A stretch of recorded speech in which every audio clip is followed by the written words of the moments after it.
Hi! Welcome po sa howtocookgreatfilipino.com.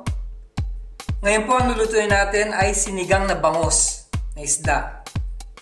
Kahit anong klaseng isda po pwede sa dish na ito. Tilapia, kahit na sapsap, or galunggong.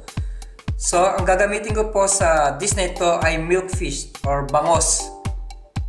So, ito na po ang ating mga ingredients. Bangos, okra, talong, sitaw, sibuyas, pechay, kamatis, bawang, buong paminta, asin, siling pula, labanos. Meron po, ang ginamit ko po rito ay mix sinigang na gabi.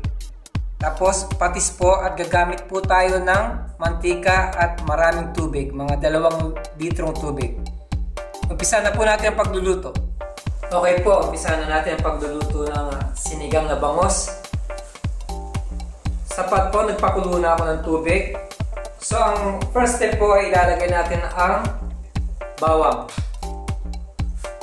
Papakulo lang natin siya. Kamatis at ang sibuyas. Lalagyan din po natin ng konting oil para sa glaze ng soup. Now, pag kumulo na po siya, ilalagay na natin yung milkfish or ang bangos. Okay po. Pinakulo na po natin ng tomato, ang onion at ang garlic. Ang next step po natin, ilalagay na po natin ang isda, ang bangos. Pag lumambot po ito, isusunod na po natin yung mga vegetables.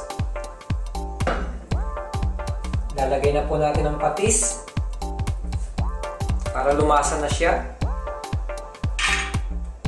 Sunod na natin ang sinigang mix.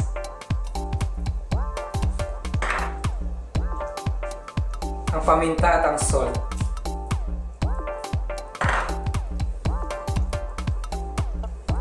Ang sili. Nasa inyo po yung kung i-chop nyo, kung gusto nyo ng maanghang o hindi. Pero ako po, ayoko po ng maanghang ng sinigang ko. Kasama na po yung radish or labanos.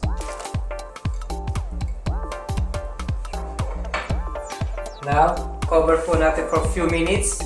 Maximum 8 to 10 hanggang sa maluto yung fish. Okay po. Luto na po ang ating bangos. Isusunod na po natin ang gulay.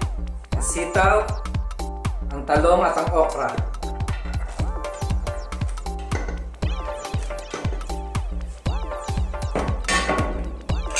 Again, tatakpan po natin for a few minutes.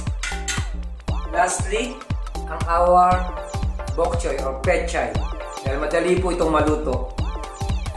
Takpan po natin muli. Okay po, punta na tayo sa last step. Lagyan na po natin ang pechay. Mas maganda po kung half cook ang ating pechay. Takpan po natin. Turn off the heat. And this is ready to serve for about 5 minutes. Thank you. Okay po. Tapos na po ang ating sinigang na bangos. Napakasarap na udang po nito.